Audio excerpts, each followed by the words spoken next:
What's going on, everybody? This is Maximilian, and it's another long-awaited installment of the Pokemon Silver walkthrough. Yes!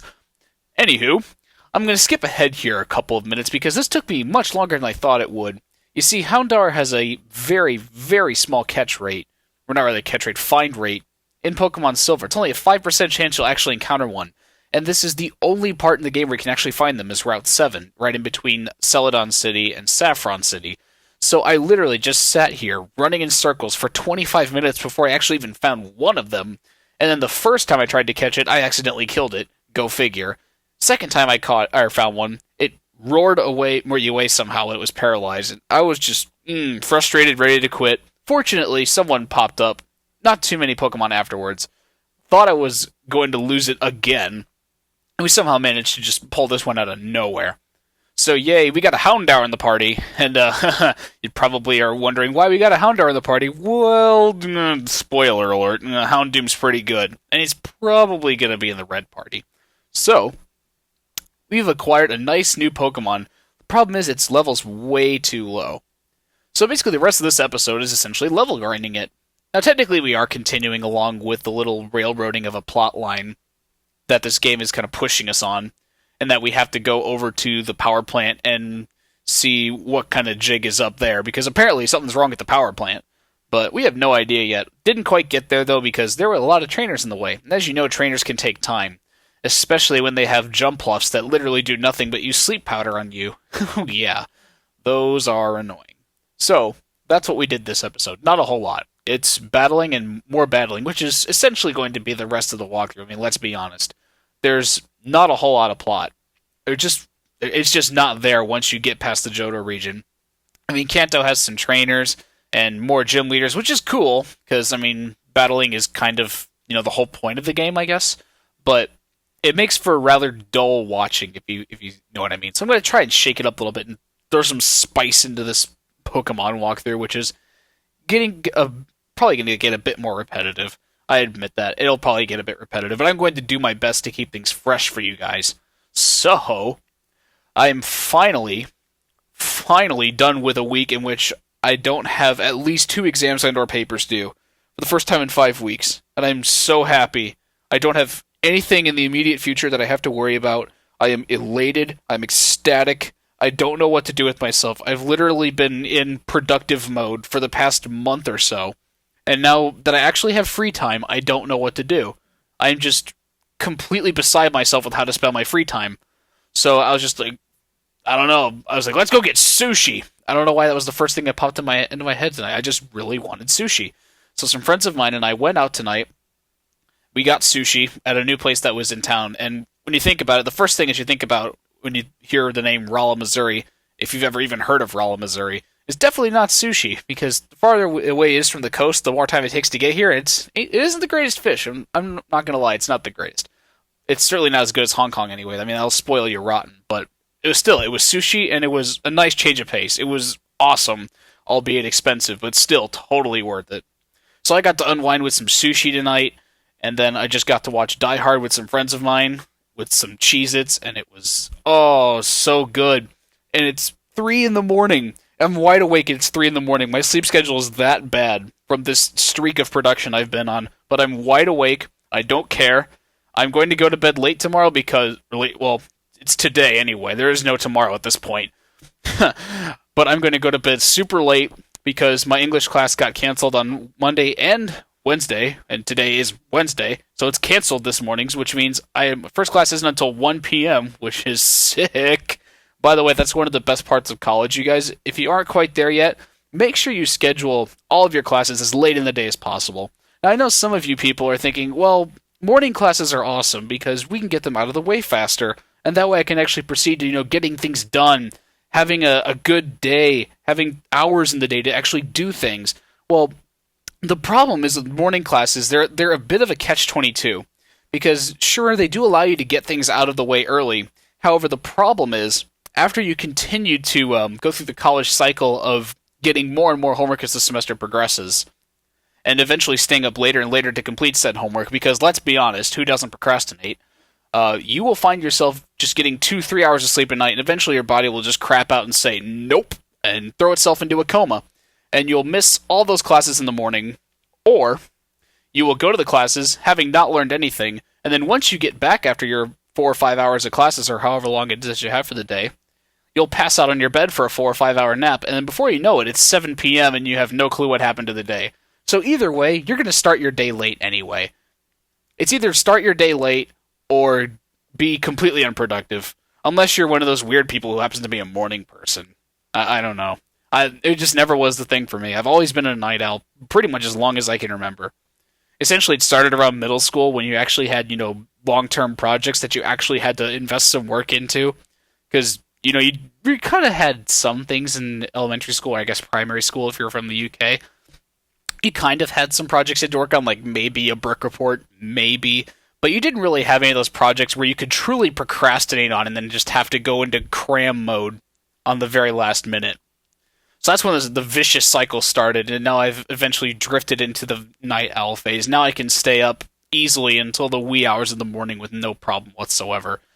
The one thing I can't seem to do very well, though, is pull extended days. And by extended days, I mean anything where you're staying up for a period of more than 24 hours. Occasionally, it's necessary to reset your sleep schedule, because you will inevitably have to do that at least once in your college career. It just happens. Whether that's studying from finals week so much or doing tons of homework because you have morning classes and you are needing to do them on time, so you stay up really late, it's going to happen. So the easiest way that I know of to do it, and it works but it sucks, is staying up for maybe 30, 36 hours at a time, so you pull a really long day, because eventually you start going to bed at 5 in the morning and waking up at 3 p.m. And it's just really, really bad because, number one, nobody is up at the rest of that time, so you're you're active during the hours in which nobody else is awake, which kind of sucks, because you can't hang out with people, and none of the stores are open that you need to go to, except for Walmart, which is awesome. And second, it's just not healthy. It just really just isn't healthy. I mean, it's fun partying all night long, but doing that on a consistent basis is just really bad for you. So what you do is, once you've kind of gotten the habit of going to bed at 5 in the morning every day, you wake up at 3 p.m., you're going to stay awake all the way through the night and try to go to bed around 9 or 10 p.m. So essentially you're pulling a 30-hour day. And once you hit about 2 or 3 o'clock, you feel like you're going to die. It just happens. But you need pretty much anything you can to chug yourself through it. Powerade works really well, 5-hour energy if you're excessively desperate. But that's basically how you reset your sleep schedule when you're in college, just pull a long day. And for some reason, I have a really hard time doing that. It could just be because I have an extreme lack of willpower. I know I have to do it.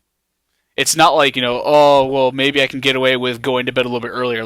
I know that I have to go to bed, at least past 9 o'clock, otherwise I'll wake up at 2 in the morning and start my day, which is a really bad thing, too.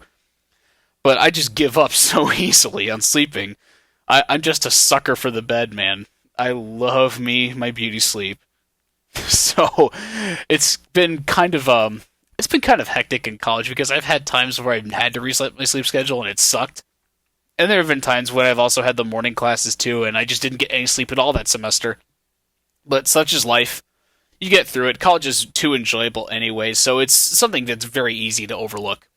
But basically, I had one really bad experience with morning classes my second semester of freshman year, so it was my second semester of college.